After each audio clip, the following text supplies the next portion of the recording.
Hola, acá vamos a iniciar a hablar de cómo ocurre la ovulación y qué sigue una vez ocurre. Durante la maduración del folículo preovulatorio se da el reinicio de la meiosis por acción de la LH, hormona luteinizante.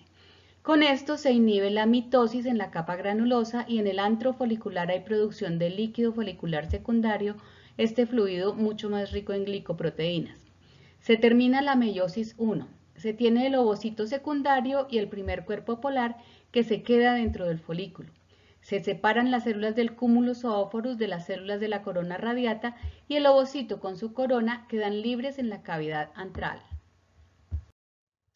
Desaparece por degradación la membrana basal del epitelio folicular y por tanto el epitelio de la granulosa se desordena. Se observa edema en las tecas, disociación de las fibras colágenas y elásticas. El folículo preovulatorio hace contacto con la albugínea y el epitelio ovárico. Aumenta la elasticidad en las tecas en la región estromal, pero disminuye la elasticidad en las tecas en la región cercana a la túnica albugínea. LH y progesterona estimulan la producción de enzimas fibrinolíticas y colagenasa intrafolicular en los fibroblastos tecales. Eso produce la ruptura de la albugínea y salida del ovocito. Veamos. El estímulo hormonal de la LH, que induce la producción de progesterona por parte de las células del epitelio folicular, cambia el líquido folicular y esto induce al reinicio de la meiosis, llevando a la metafase 1 y de ahí en adelante finaliza la meiosis 1 e inicia la meiosis 2, pero nuevamente se detiene en metafase 2. En este momento el folículo ya no crece más y por tanto se inhibe la mitosis de las células de la granulosa y se recogen los procesos citoplasmáticos que estas células mantenían sobre el ovocito. Las células de la corona radiata y el cúmulus oophorus, que son células de epitelio folicular que rodean y mantienen al ovocito dentro del folículo, secretan un líquido folicular más denso por una cantidad de glicoproteínas mayor, incluyendo hialuronidasas y progesterona. Esa concentración hace que se llene aún más de agua la cavidad antral y cree presión en el antro folicular. El efecto hormonal y la intercomunicación permanente entre el ovocito y las células del cúmulus y la corona regulan la maduración del ovocito y el reinicio y finalización de la meiosis 1, así como también el que se quede detenida la meiosis 2 en metafase. Podemos observar el reinicio de la meiosis 1 en la anafase 1, las células de la granulosa que han dejado de reproducirse y tenían sus procesos citoplasmáticos dentro del ovocito, los retraen, dejando libre las microvellosidades de la membrana plasmática del ovocito y permitiendo que se cree un espacio, el espacio perivitelino, que está entre la zona pelúcida y la membrana plasmática del ovocito. Se finaliza la meiosis 1 y sale el primer cuerpo polar por una citoquinesis desigual. La meiosis 2 se inicia y queda detenida en la metafase 2. Se observan los usos mitóticos en las dos células hijas. La diferencia es que en el primer cuerpo polar nunca termina la meiosis 2, es decir, no hay tres cuerpos polares, solo se van a formar dos. Este primero y luego el segundo con la segunda meiosis. El ovocito en metafase 2 se separa junto con su corona de células de la granulosa del resto de células de la pared de la granulosa, quedando libre en el antro folicular. Mientras tanto, el folículo está muy hinchado y ubicado muy cerca de la pared del ovario que comienza a sufrir lisis por acción de las hialuronidasas del líquido folicular secundario. Las paredes del folículo se van degradando. Primero la membrana basal que separa el epitelio folicular de la teca. Con esto se desorganiza el epitelio folicular de manera que las células de la teca pueden ingresar. En la región de la teca que da sobre la corteza ovárica hacia la cavidad abdominal ocurre edema de manera que las fibras elásticas y colágenas se desintegran por acción de las colagenasas y hialuronidasas que se activaron con la LH y la progesterona resultante que se está produciendo en las células de la granulosa.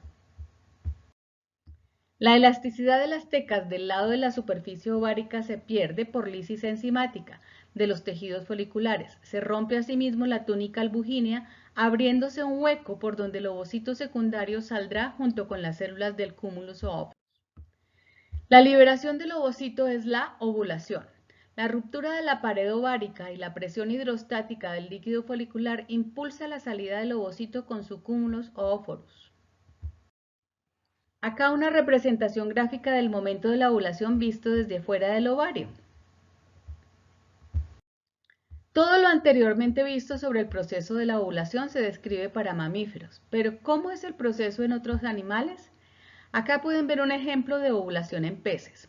Se observa el ovocito recién saliendo del folículo hacia el lumen del ovario. ¿Recuerdan que es sacular? Los ovocitos acá no salen para la cavidad abdominal como el resto de los vertebrados, sino al saco central del ovario, porque los peces óseos carecen de oviducto. Entonces, independientemente de a dónde se salen los ovocitos durante la ovulación, el proceso que acabamos de relatar para mamíferos es exactamente el mismo y asimismo para el resto de los vertebrados. El ovocito sale desnudo por cuanto no hay células foliculares como las de los cúmulos o óforos. Solo en mamíferos el ovocito sale rodeado de células epiteliales. En el resto de vertebrados, durante la ovulación sale la célula huevo o el ovocito secundario en metafase 2 desnudo. Solamente por encima tiene su zona pelúcida.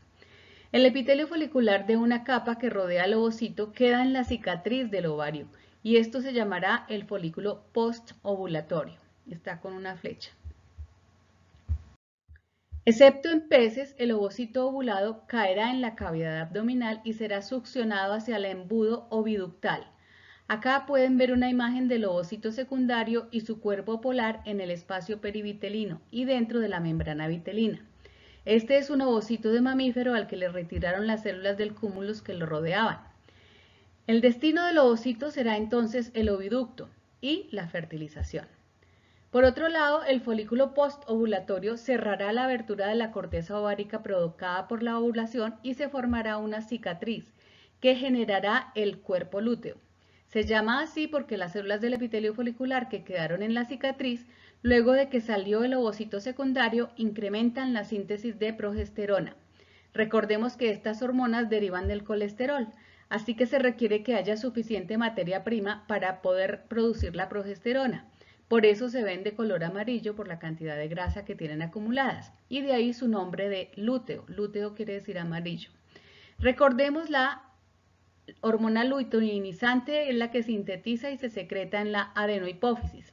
Va por la sangre e induce la ovulación y además la síntesis de la progesterona por parte de las células del epitelio folicular antes y después de la ovulación.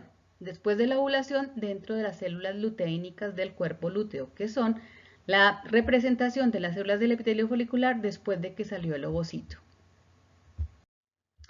Inicialmente, cuando sale el ovocito, la cicatriz del folículo posovulatorio se llama corpus hemorrágicos, porque se rompen vasos de la pared del ovario, luego se separa la pared ovárica y las células del epitelio folicular forman el cuerpo lúteo y se hacen luteínicas, produciendo así progesterona.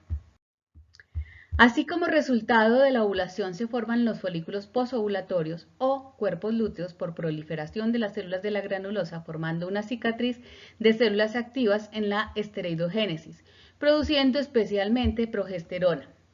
Esta hormona permite que el ovocito o ya el embrión en desarrollo se mantengan en el oviducto mientras se da la gestación al inhibir las contracciones uterinas que lo forzarían a salir. El cuerpo lúteo termina su función y sufre el proceso de luteólisis o lisis de las células luteínicas que producen la progesterona. Una vez ocurre, el cuerpo lúteo deja una cicatriz en el ovario que ya no es amarilla sino blanca y por eso se le llama cuerpo albicans. En amniotas vivíparos no mamíferos, los cuerpos lúteos pueden permanecer durante buena parte de la gestación y en los de placentas complejas puede haber luteólisis temprana y la placenta entonces comienza a producir la progesterona necesaria para el mantenimiento del embrión dentro del útero durante la gestación. Asimismo, en amniotas ovíparos y anfibios se requiere que los huevos estén por periodos largos en los oviductos mientras se forman las cubiertas del huevo, las cáscaras o las capas de gelatina. Entonces el cuerpo lúteo es funcional y muy importante. Cuando el cuerpo lúteo está activo, las células luteínicas se observan como en la figura de la izquierda. Aunque la mayor contribución a la formación del cuerpo lúteo es de las células de la granulosa, Las células de la teca también se reproducen y sintetizan asimismo precursores de la progesterona. Durante el crecimiento folicular puede haber atresia. La atresia es la muerte de la célula huevo y la desintegración del folículo ovárico. Puede ser resultado de control genético, pero asimismo resultado de cambios hormonales ligados al ambiente.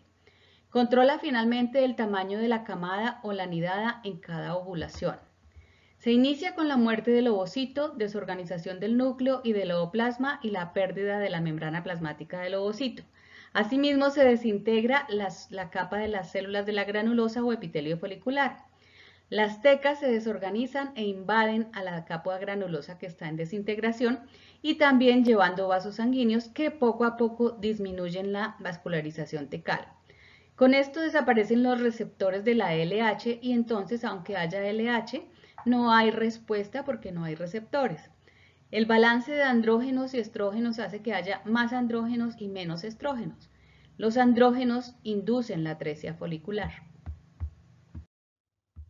Se puede producir en cualquiera de los estados de la foliculogénesis y crecimiento y maduración folicular. Puede verse como un control de calidad de los ovocitos en desarrollo.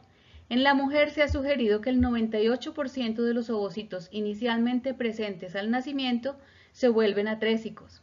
Los andrógenos y la LH inducen la atresia folicular. Puede ocurrir incluso desde la migración de las células germinales y de los ovocitos primarios. Se llama atresia basal.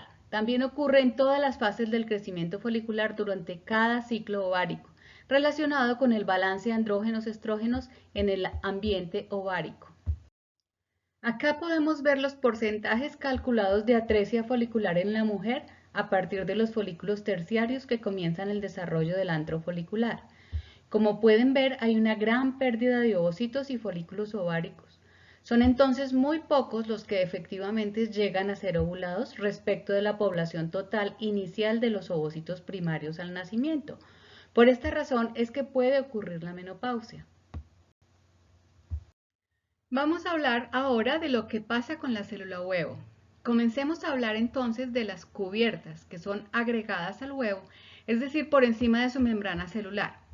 La primera que ya vimos se produce mientras está en el folículo y es su matriz extracelular, es la zona pelúcida, nombre dado para mamíferos, que es la misma membrana vitelina que se emplea más para el resto de animales, pero son lo mismo.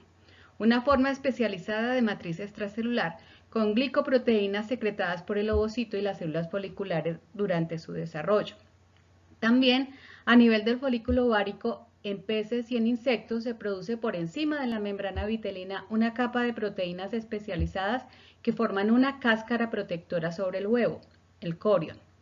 Cuando los huevos pasan a los oviductos, se producen entonces capas de gelatina en anfibios o cáscaras proteicas y mineralizadas en elasmobranquios, proteicas en escamados y proteicas y calcáreas en otros reptiles.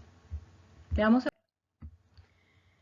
La zona pelúcida se observa en el huevo recién ovulado como una gruesa capa proteica que contiene las glicoproteínas y los receptores específicos del espermatozoide. Por encima de la zona pelúcida se encontrarán las células de la corona radiata y por debajo el espacio perivitelino. En la fotografía de microscopía electrónica de barrido del ovocito recién ovulado de un hámster, se retiró artificialmente una parte de la cobertura del ovocito. Entonces se puede observar la zona pelúcida como una membrana gruesa y por encima de ella las células de la corona radiata. En aves la membrana vitelina es delgada, de 2 a 4 micrómetros de espesor. Cuando el ovocito secundario es ovulado, solo se cubre por la membrana vitelina y así entrará al oviducto donde ocurrirá la fertilización. Las glicoproteínas de reconocimiento de las espermatozoides son similares a las de los mamíferos. Igualmente ocurre en todos los reptiles y en anfibios. La zona pelúcida o membrana vitelina tiene varias funciones fundamentales.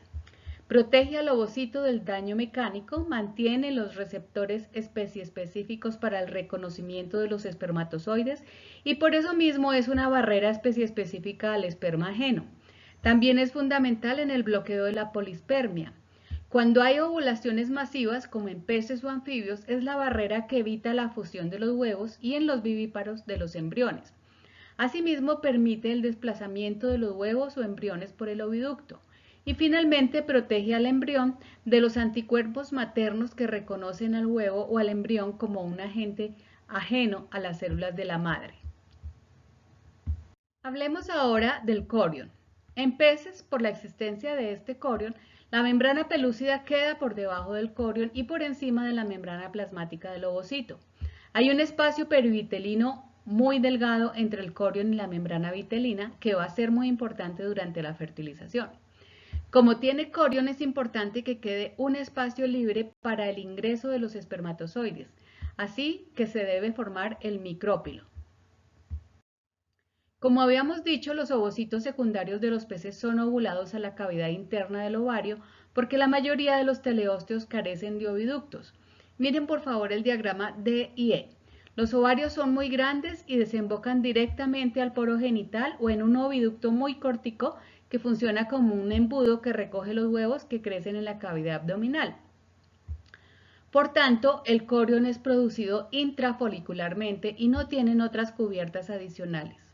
Pueden ver también como un huevo de Creagrutus guane, una especie nuestra, mostrando su micrópilo en el corion. El tamaño del micrópilo es del tamaño de la cabeza del espermatozoide de la misma especie. Cabe aclarar que los ciclóstomos también carecen de oviducto. En ambos grupos es más una pérdida. El pez ancestral tenía oviductos pares completos. En insectos, los huevos son cubiertos por una capa gruesa o corion secretado dentro del ovario. También forman un micrópilo para la entrada del espermatozoide. De la forma del corion y la ovariola donde se formaron los huevos dependerá la variadísima forma de los huevos y tamaños en los insectos. Vamos a hablar de las capas de gelatinas. Estas son características de los anfibios, pero también existen capas de gelatinas en muchos invertebrados marinos, como en el erizo de mar, por ejemplo. En anfibios se agregan varias capas de mucopolisacáridos secretados por el epitelio oviductal y se llaman la capa de gelatina. Aquí podemos ver ejemplos de huevos de anfibios con sus capas de gelatina.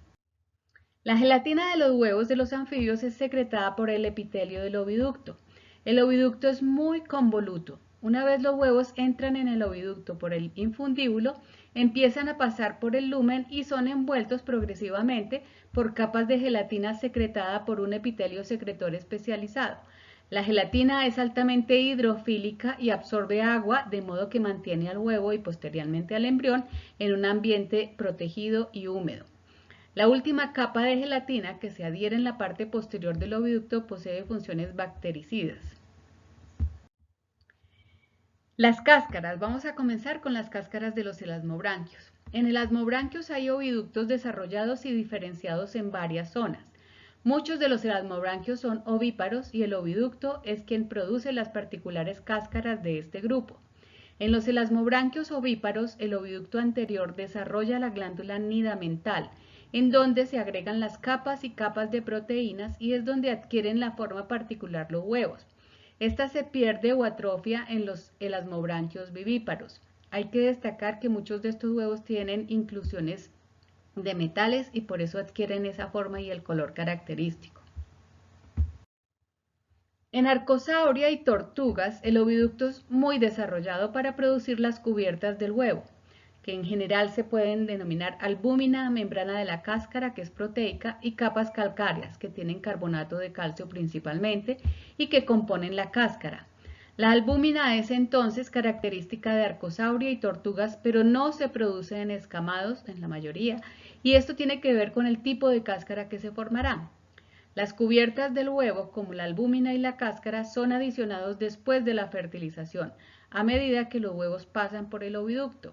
El oviducto funciona como una fábrica en serie, de modo que se agregan cada una de las capas una luego de la otra. El disco germinal en este huevo ya puesto corresponde al citoplasma activo y al embrión en desarrollo. Fíjense por favor el tamaño relativo del embrión en desarrollo con respecto al resto del huevo.